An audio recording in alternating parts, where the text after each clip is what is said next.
Party people, what's happening? Tony Rowe here.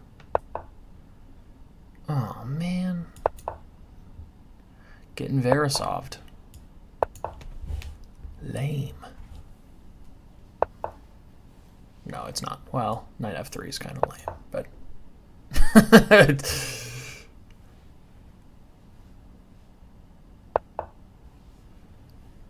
Here I thought I was going to get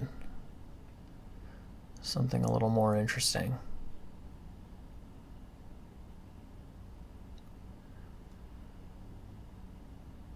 Knight e5 seemed pretty suspicious. Taking, probably not very good. Knight e5, d e5. Knight g4, queen takes d5. Yeah, I'm not super excited about that. I could just go c6 and defend my d-pawn, threatening knight e5. Bishop g7 is the most obvious move, not particularly exciting, but possibly best. If bishop g7, there's knight takes d7, bishop takes d7, bishop f6. Oh, close Facebook, dummy.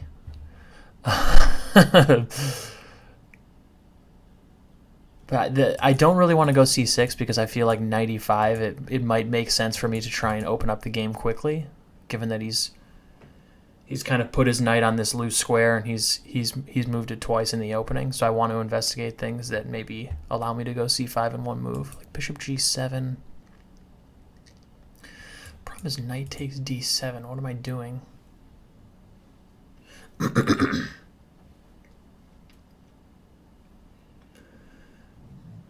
I don't know.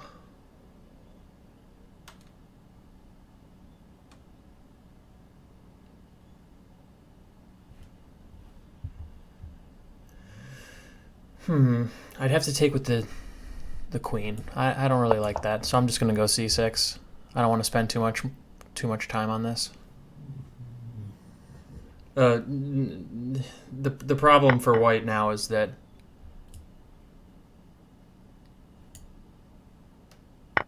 yeah, I mean you can take on f6 if you want. I'm not super worried about it.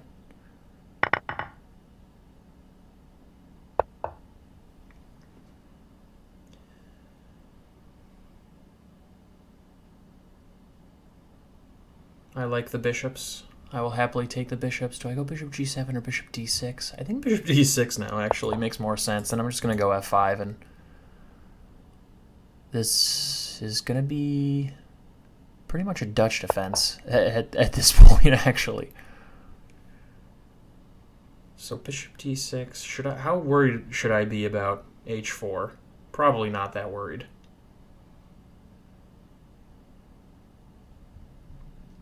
So if I go castles, h4, f5, h5, let's say.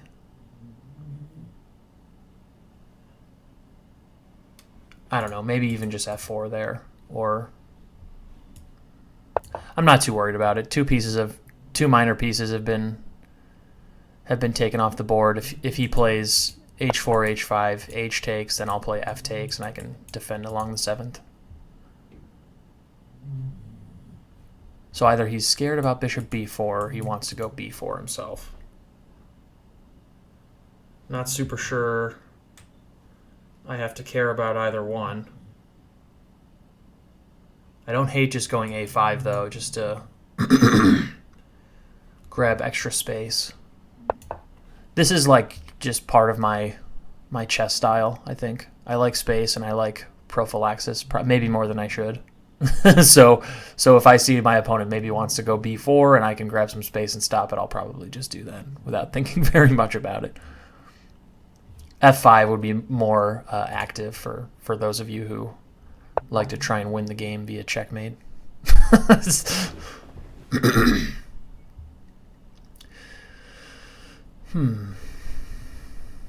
I'm automatically suspicious of this. I'm not sure there's a direct Refutation, however. My instinct says I maybe should look at rook e8. E takes d5 and then a pawn sack of some kind.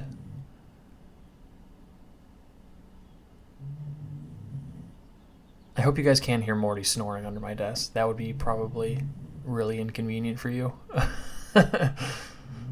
And perfect timing. Shout out to the guy who suggested that I turn off background noise elimination on XSplit. Hope you're happy with yourself if you can hear Morty snoring the whole time. Okay. I hope that's still off. Okay, so rook e8, e takes d5, and then what? Obviously, my idea is to keep his king in the center somehow. Maybe I actually can't. It's also possible to just go d takes e4, knight takes e4, bishop e7, and then I follow up with f5, and my position seems very pleasant. But I'm just looking at something more dynamic for a quick second.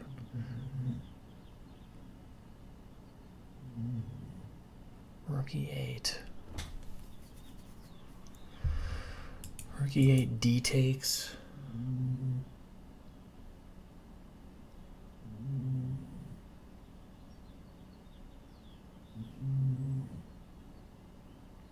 E takes, rather. Like bishop g4. Problem is he can just castle. And so rook e8, e takes d5. Yeah, bishop g4 and then just castles. And I can take and take on d5, but I'd rather not take on that isolated pawn if I don't have to. Okay, I'm just going to take this thing. Actually, maybe bishop c7 is better than bishop e7. It's more active. That way, after f5, my queen is still on her way to one of these squares.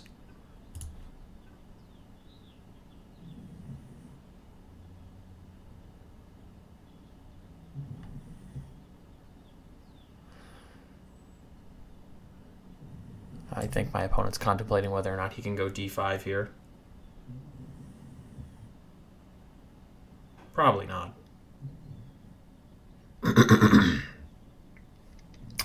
d5, c takes d5, and if queen takes d5, then bishop c6 actually keeps the pawn. So he'd have to go knight takes d5, and that's probably not very good. Yeah. If he goes knight c5, I might even just go bishop c8, and then follow up with b6, and then put my bishop back on a good square somewhere. Okay, he decided not to do that.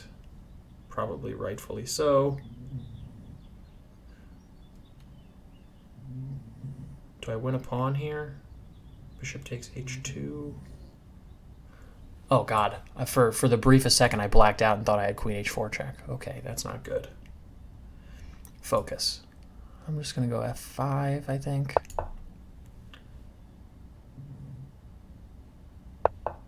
That was pretty bad. I'm not proud of what just happened. I think I'm just going to go bishop c8, and if I want to, then I'll go b6 to get this knight out. I sort of do want to.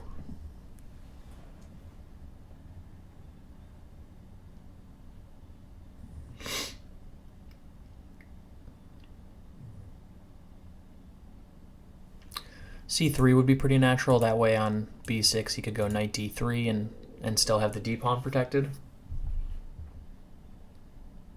Maybe I go queen d6, try and force a weakness in his king, or even bishop a6 is reasonable. Rook e8 is also a perfectly good move. Yeah, I kind of like rook e8. That way he just doesn't get any knight e5 ideas. Bishop f3, sure.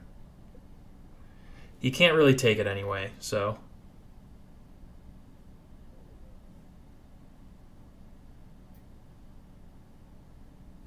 I don't know. The big question is what am I doing with this thing? This move makes some sense. Maybe looking to pop in here and say hello, or maybe go a4, bishop b3.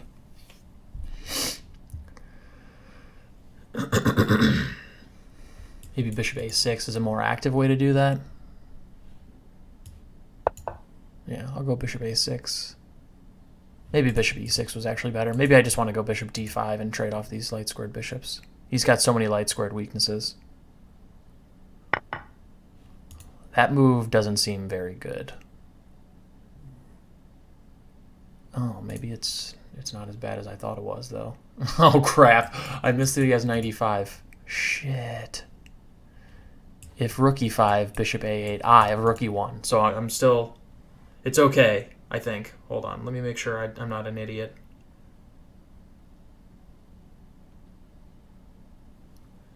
So if rook, queen d6, knight e5, rook e5... This d5, queen c6 has to be just crushing. The bishops are going to be way, way better than the rook. Queen d6, knight e5, rook takes e5, bishop takes a8. Yeah, rook e1 I think is probably the best move. All right, well, I essentially have to go for this regardless. Otherwise, I'm just down a pawn in exchange. So, but I think that this is good.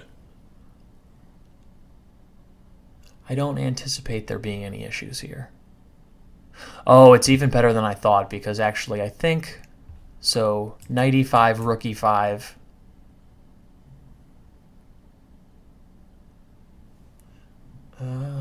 Is that true? Yeah. Knight e5, rook e5. Bishop a8, rook e1. Okay, so he's just going to go into this. Yeah, probably makes sense.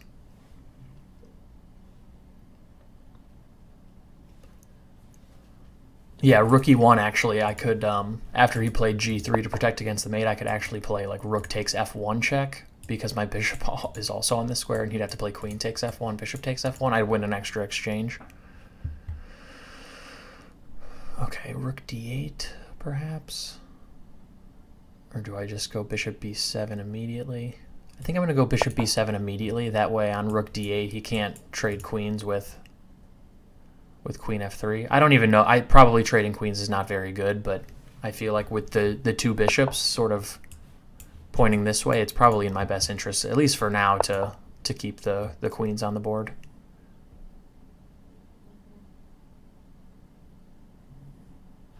I probably maybe should have just played queen c5 check and won this e-pawn. Yeah, that was stupid.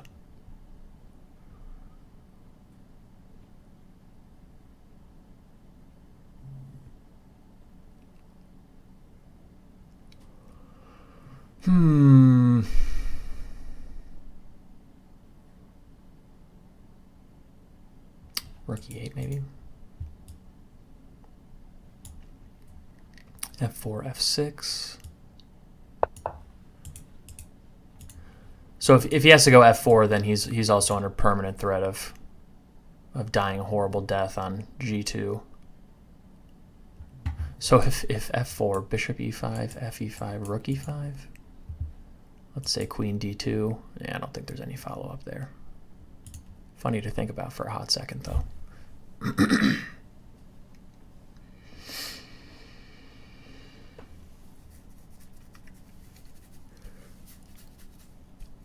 Oh, man. I don't get to sleep in anymore. Why don't you have a dog, you know? You never get to sleep in. So rook e5, bishop e5, queen d8 check, king g7.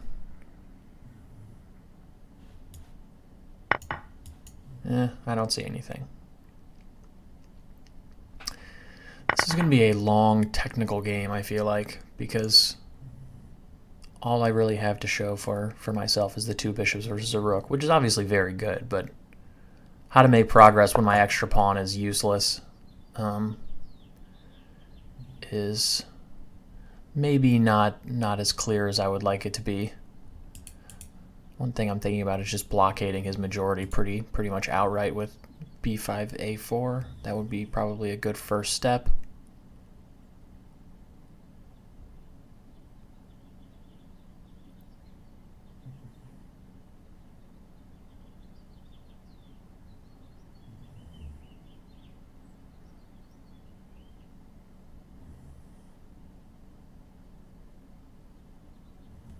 Do I go queen c7? Try and coax another weakness out of him? Yeah, maybe I do. Oh, you can trade queens. Oh, no. Yeah, this is getting more technical than I thought it would.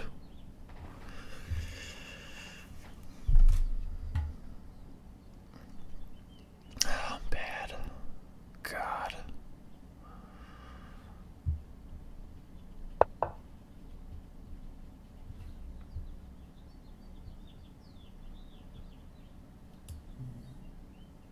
Let's bring up as a king. I think he was trying to force my bishop to a square like f6 so he can go rook b8 and bag a pawn. That's not going to happen, pal.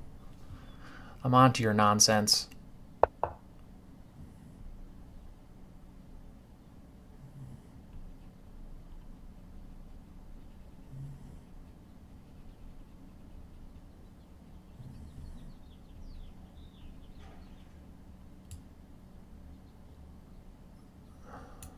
Yeah, the problem is this rook on the 8th rank is just really annoying.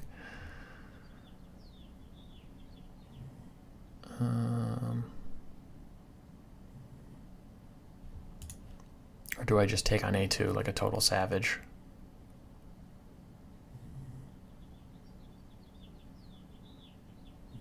Did I say a2? I mean h2. Ugh. g3 and then f4.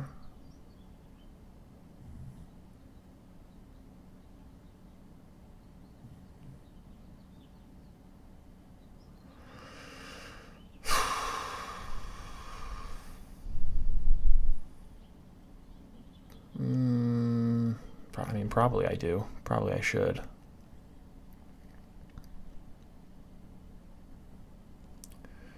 Is it worth going bishop c6 first? Bishop c6. Where's he going?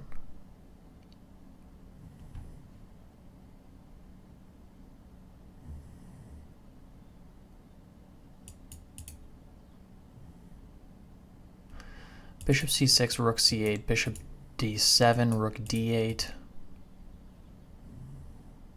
Yeah, and then king e7. Rook, I can't go rook h8. There is bishop c6, rook h8, h4, and then maybe g3 gets him out of trouble. Okay, so I think bishop h2, I'm not getting fissured, am I? g3, f4, takes. That looks fine. g4, bishop g3 check. King e2 probably. Man, is it really worth possibly straining my bishop on this stupid ass square to take that pawn? And then he gets rook b8 in.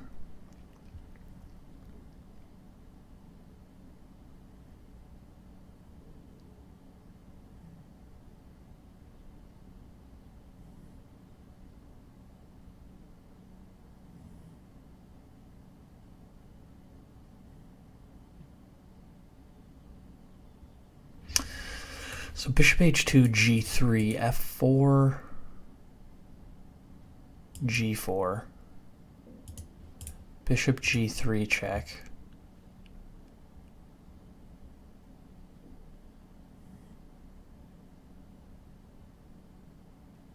King g2.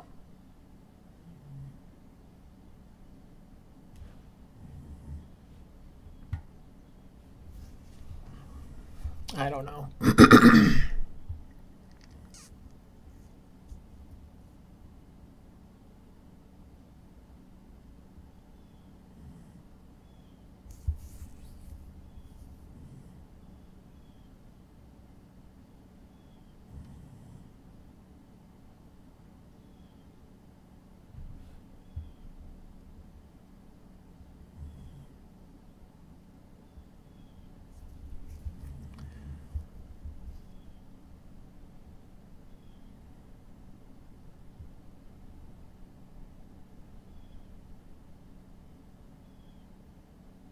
I'm not sure.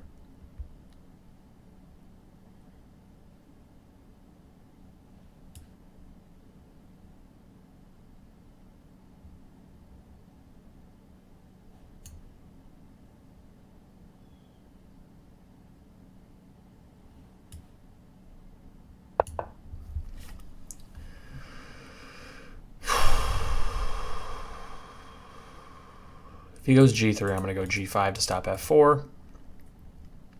I've got a second idea. My basic idea is to go b5, a4, bishop c4, and just completely lock down his queen side, and then try and win a pawn on the dark squares by weaseling my bishop around to like this square or something.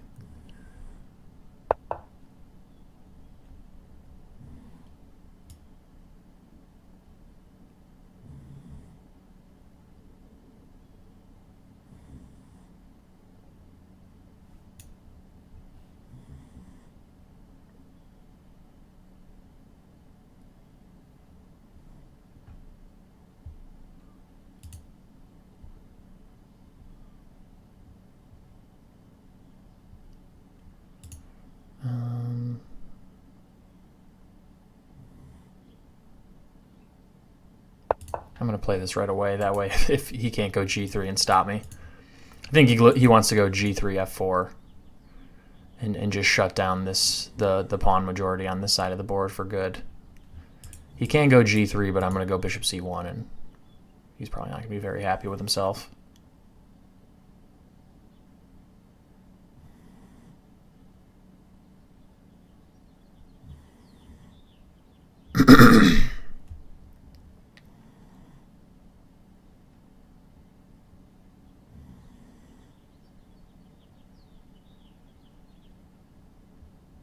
You can go rook e1 maybe.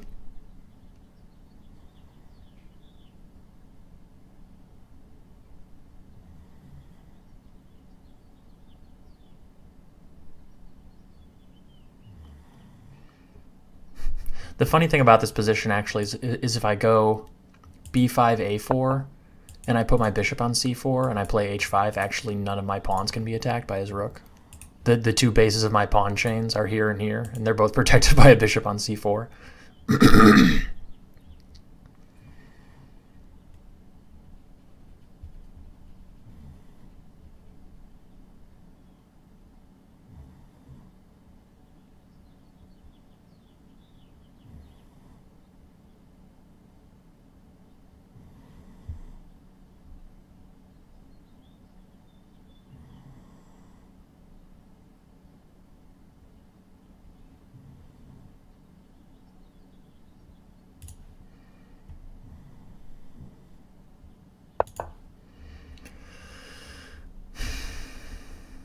I'm debating whether or not I should meet g3 with f4. He would go g4, obviously.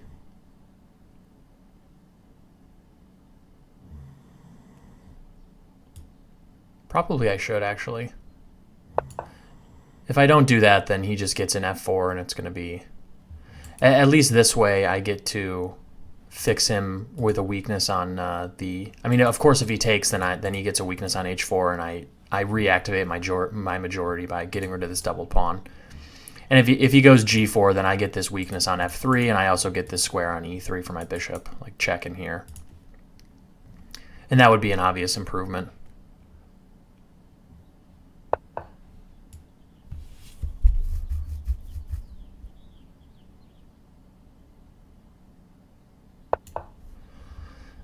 I think long term I'm going to just try and put my king on b3.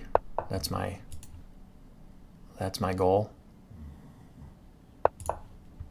So I'm going to walk my king sort of over here, using my bishops as human shields, and probably get in b3 and a4 at some point. And I'm just going to lock it down, put my king on b3, and then find a way to make progress from there. I think that's probably winning enough. Like I said, now, I mean, my only weaknesses will be on pawn weaknesses will be on this square. I guess now that he's got g4, and I can lose h7 theoretically, but it would be hard for him to make that happen. His rook isn't very good right now.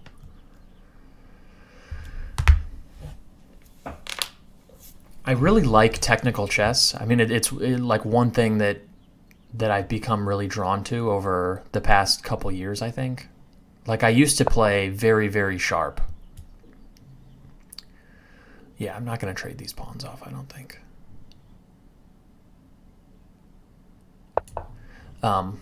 leaving this weakness on a3, and also, when you're winning, you want to just keep as many pawns as you can on the board. And I think I'm pretty close to winning. But yeah, I've become really sort of fascinated with technical chess over the past couple of years, and no surprise, like, my first coach that I had for a long time. I think I worked with John Bartholomew from like 2012 to 2015, probably, or 2016. And more recently, I've started working with Georg Meyer, and he's like, a pretty unbelievable technician and just thinker about the game. So that certainly affected my play style towards more technical chess. But I also just find that I really like just taking my time and increasing my hold over the position and adding positional advantages until my opponent's position eventually kind of just breaks down. I mean, if you look at my channel, I'll very, very rarely do my games end in like mating attacks. That's not really my style. That's not intentional. It's just that's not usually how I go about winning chess games. It's just a weird sort of idiosyncrasy, I guess. So I'm going to go... I can't go king d6 right away because of c4. Whoa, that could have been a disaster. Because of c4 losing me the game. So I'll probably go b5 first.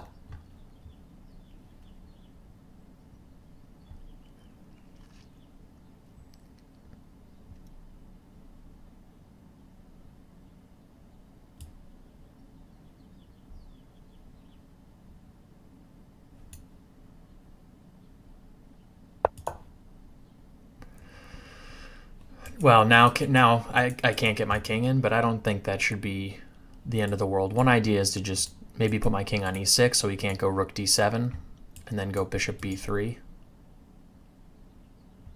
And if he goes rook d8, I can win the a-pawn with bishop c1.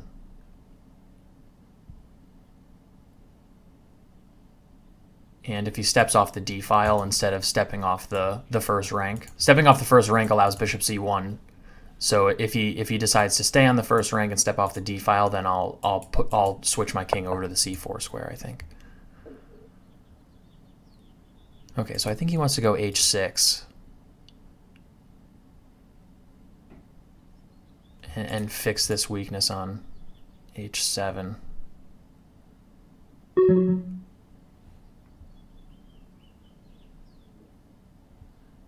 What if I go bishop b3, rook d8, king f5, rook here, takes. I don't have a ton of time, but I think just going king f5 now is good enough with these pawns being weakened now. His only real hope is to win my h7 pawn and make like an h pawn, and so if I just remove that, eventually I'll find a way to win. Oh, interesting. That is not what I expected. That seems like a serious error. I mean, now there's just no hope, I think.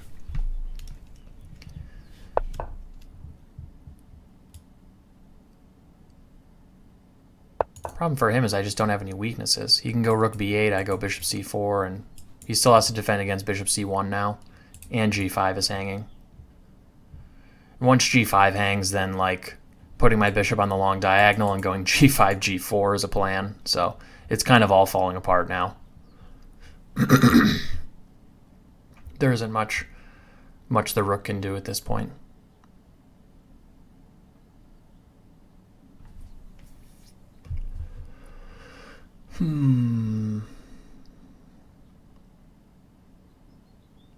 Yeah, sorry for the lull in videos recently. I spent last weekend and a little bit of the week leading up to it. I traveled to New York City and I did. He wants king g5, rook e5 check, and takes b5, so I'm just going to protect it. I spent last weekend traveling to New York City. I left on Friday mid-afternoon, and Vicky and I did the Chinese half of our wedding stuff. The American wedding is in June, but we moved up the Chinese half, and we did the the tea ceremony and the red envelopes and the table toasts and everyone telling us to have babies. I think 90% of the conversations that were in English, which it wasn't very much, were about us getting busy. Essentially, was I think the words. I don't recognize a lot of Cantonese, but I'm getting better, and I think I recognize some babies and some kids in those wishes too. But it was really fun. We had like a really delicious 10-course meal. Way too much food. But I really love like authentic Chinese food, so that was really pleasant. That was really nice.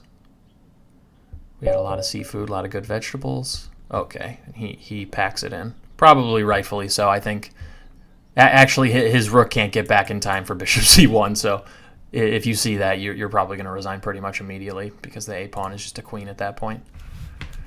Okay, so let's take a look at that one.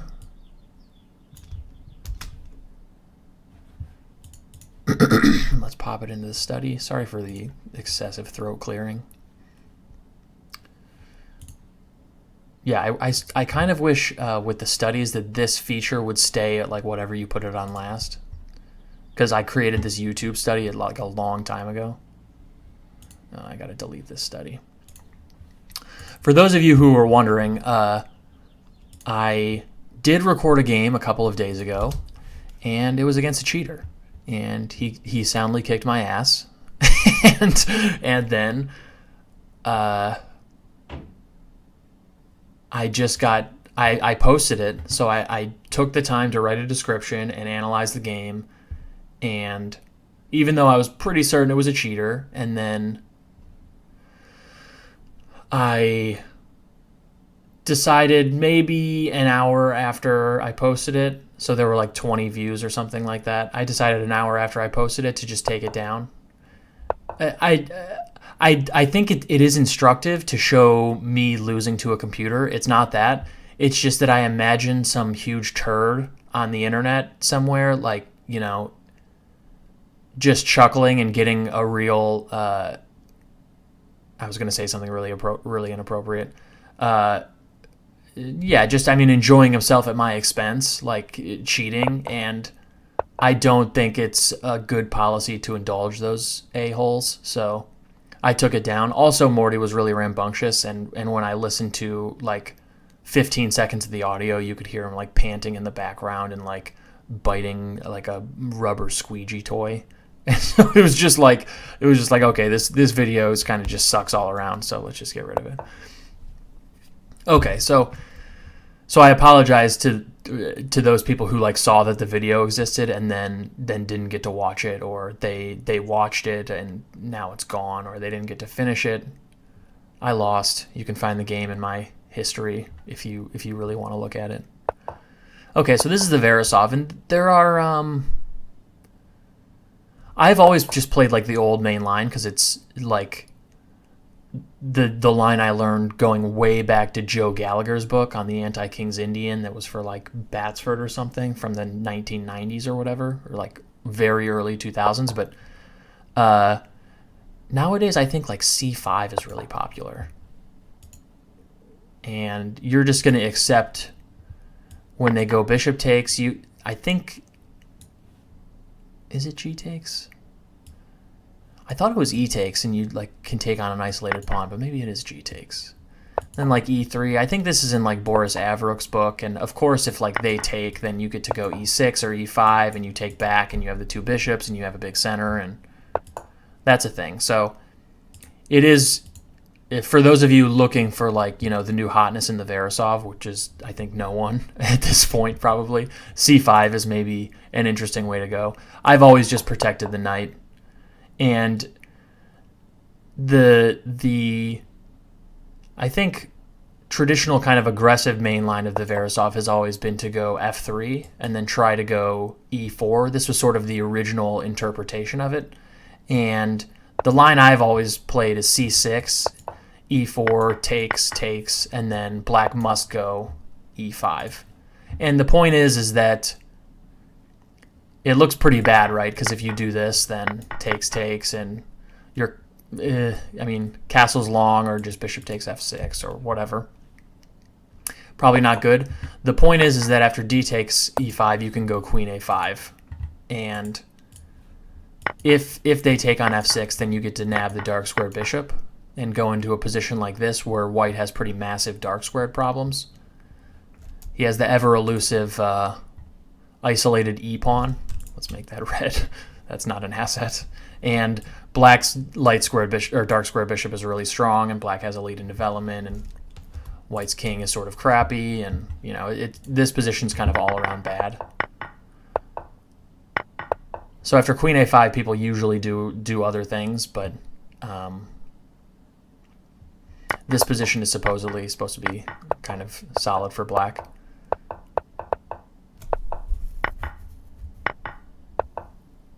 But there are complications, like you can go knight f3 here instead, and I think black's supposed to go e takes d4. That's the move I've always played, and I think that's around equal.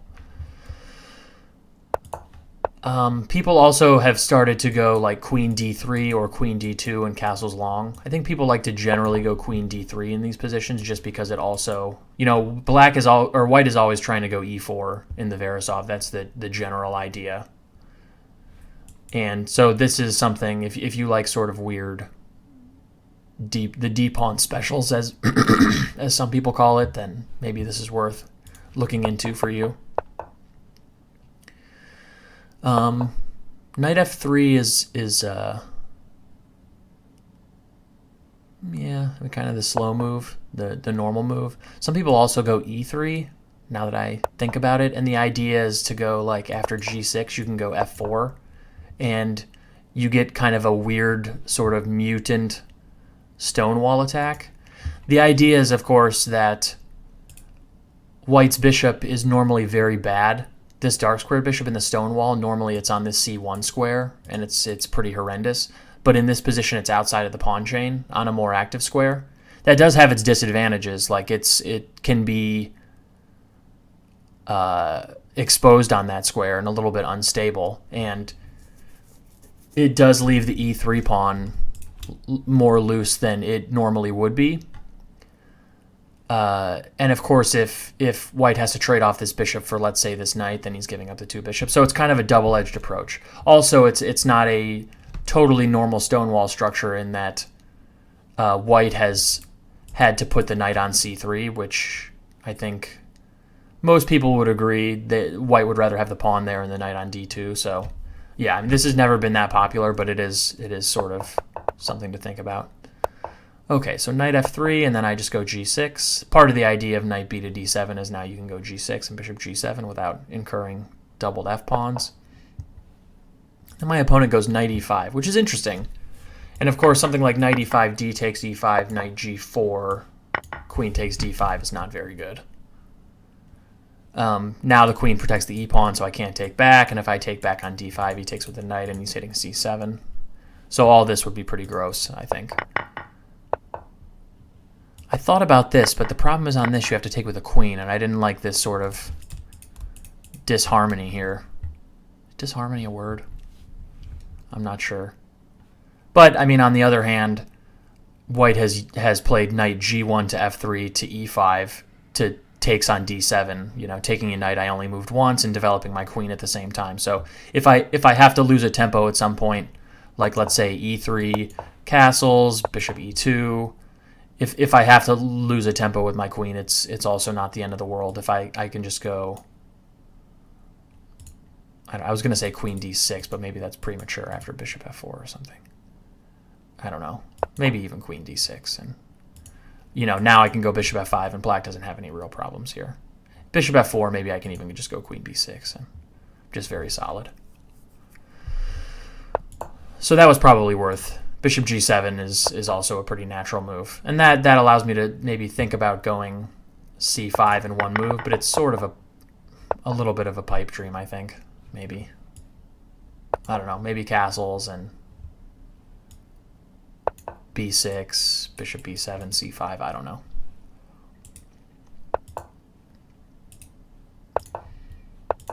Okay, but I went c6. And this does allow double f pawns, but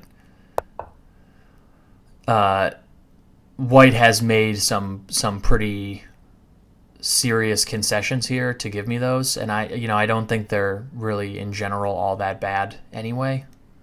So the one problem you incur with these E takes F6 structures is what happened in the game, where it can be hard to activate your pawn majority. Like, so later in the game, White went E4, and after D takes E4, Knight takes E4, we have sort of a situation where White has this sort of it's probably a central majority given that he's going to make a pass D pawn, but White has a majority on the queen side, 4 versus 3, and then I have 4 versus 3 on the king side, but my king side majority doesn't really do anything. So in an endgame, it can be hard for me to make a passed pawn, whereas White can make a passed D pawn. And usually those endings are pretty close to lost or lost, when one side can make a passed pawn and the other one can't. And so that's the risk Black takes, but in this specific position, White has done some things that I think give Black a lot of play in the middle game and make sort of the end game static problems kind of irrelevant. As long as I don't trade everything off, it's still totally fine for me. And like, White's given up the 2 bishops. White would really like to have this knight honestly back on the B1 square, because C4 would be a pretty strong move to play, but in this specific position, it's kind of difficult to do that.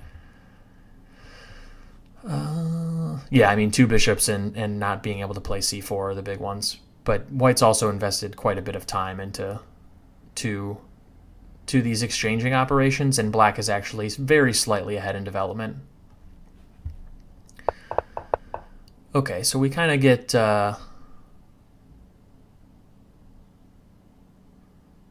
this position. I mean, it's worth considering going like F5 here right away, and B4. Maybe I can just F4, and consequences on the queen side be damned. I don't think B5 is a particularly large threat. White's not really equipped to play against the weakness he creates on C6, and maybe I should have seen that during the game. I think that's true. Again, another consequence of White having not, let's say, traded the C pawn for the E pawn or something like he would in a normal Queen's Gambit decline. The C file isn't open, and so when he goes B5, B takes C6, B takes C6, there's no real play. Like, I have a light square bishop that's very happy on D7 guarding this pawn, and he doesn't have any ways to attack it. So yeah, I mean, this looks pretty. Probably A3 is just a little bit dubious. I didn't need to play that, but also just flicking in. See, this is kind of a weakness in my chess thinking. I think sometimes is like, I think White plays A3 and I play A5, and to me the insertion of A3 and A5 favors Black, which it probably does. And so I sort of play these moves very quickly. And what I should really be thinking is White wasted a move on A3, and how can I play the most purposeful move I can to exploit the loss of time? And that's not something that I really did. So, like, I should be thinking, okay, White plays A3, and an even better insertion is like F5. But I think A3, A5, they're like sort of similar moves, and so just flicking in that tiny difference in the position probably favors me. Now I can go like B5, B4 in the future, B5, A4, and clamp down the queen side, or just A4. And so I think, okay, this is better for Black, just flicking in these 2 little moves, and so I play it. But I think A3, F5, for instance, would be an even better insertion of moves, but maybe I'm wrong. So takes. I could have also gone bishop E7 here, castles, like F5, knight C5, bishop C8, bishop F3. It's similar to the game, except, yeah, I didn't see bishop F3 when I analyzed this, that now B6 and this thing would really be loose for a while, because when the bishop isn't on C7, I don't have this queen D6 mating resource. Even so, I think Black has to be maybe a little bit better here. I don't know. C7 is probably the right square.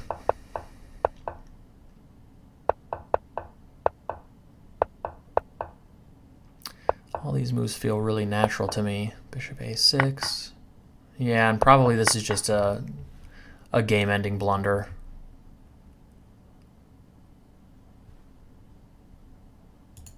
Pretty much just throws it away. He had to see queen d6. I mean, you don't go, why is my opponent losing a pawn in exchange without like checking for obvious stuff. And I think he probably thought originally that he had this. But there's rook e1. And then on g3, I actually take on f1 with check because the bishop also protects. And then we'd go into some position like this where I have a queen for a rook and he's totally lost. So I think this move must have been where his calculation, where he messed up. Not positive. Maybe he just wanted to play rook versus two bishops, but that's kind of crazy. No one wants to play rook versus two bishops. It is worth thinking about this. Oh, he has queen d4. Okay, I'm dumb. I missed that. I'm still winning, obviously. I can just take things off and maybe play like bishop d5 here, but maybe not.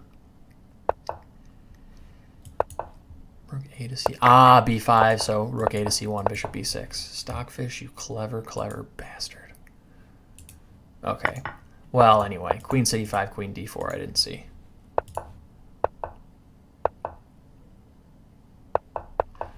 Yeah, and this I think I was just planning on going f6, and he can't go e6 because of rook takes e6. Oh my god, yeah, he can. Okay. In my calculations, I thought I had rook e6, but queen e6 is check. Rook e6, obviously, the idea was queen e6, queen takes g2, but queen e6 is check. Luckily, bishop takes f4 is just winning immediately. God, I'm dumb. I'm going to add this to the annotations just so you can laugh at my horrific blunder later. Tony Rowe blunders a rook.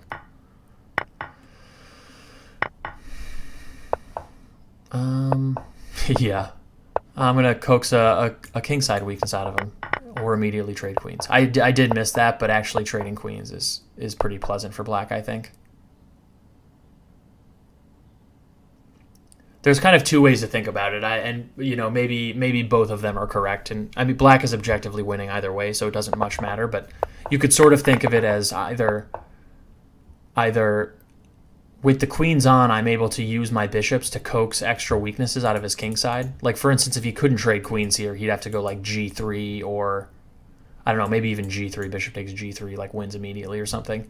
Or he has to go h3 and create like really serious dark squared weaknesses. On h3, I was thinking about going like queen c5 and then bishop c7 and trying to reroute, switch the battery, reverse it basically, and get into these dark squares with my queen.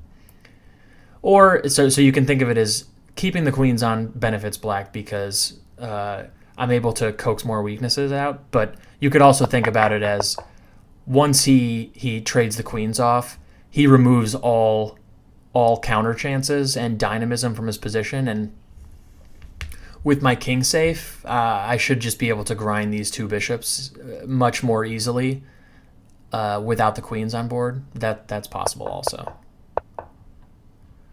Yeah, and I thought about this, and I'm just not as sure about this position.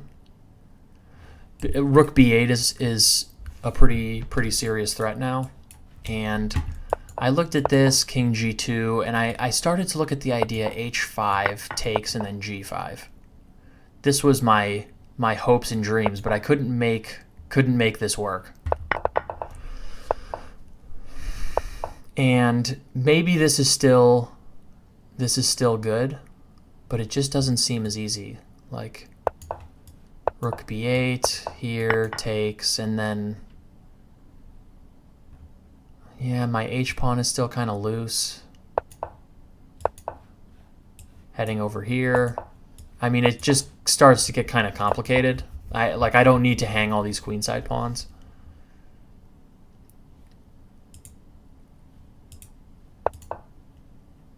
Yeah, I'm still, yeah, I mean, it's probably winning, but is it more complicated. I don't have to do this. I think I can just play normal stuff. Yeah, he could have gone g3, bishop c1, rook e2, I guess. But then f4 is basically the same as the game. Rook b8. Oh, I didn't see that. g3, bishop c1, rook b8, exclam. Would have been very strong. Idea being, of course, that bishop takes b2, rook takes b6 is check. And I lose the bishop. Dirty. So I sort of got away with it there. And yeah, I played this bishop d6 move because I felt like if I played something like a4, let's say, and he goes g3, bishop d6, f4, this structure is more solid than if I get an f4 myself and I get to anchor a bishop on e3. I think it just complicates the technical task slightly. Probably not a lot. I mean, I get to go bishop c5 check and king f1 and then bishop e4, and I just walk my king into the c4 b3 squares, and there's not really much white can do about it. So this would also be pretty obviously winning. But I decided to play with this f4 move and put my bishop on e3 instead, which looks just completely crushing to me. Yeah, b4, a4, probably not the best idea. I mean, if I take, it would be a vast improvement for white, but of course no one is going to take. Now I just get to fix an extra weakness on a3 that he has to think about for the rest of the game, and really c3. Rook d1. We continue. Yeah, and it just kind of all falls apart. I guess, yeah, I could have even gone bishop c1 here and just made the a pawn queen quicker, but everything's kind of a mop up at this point.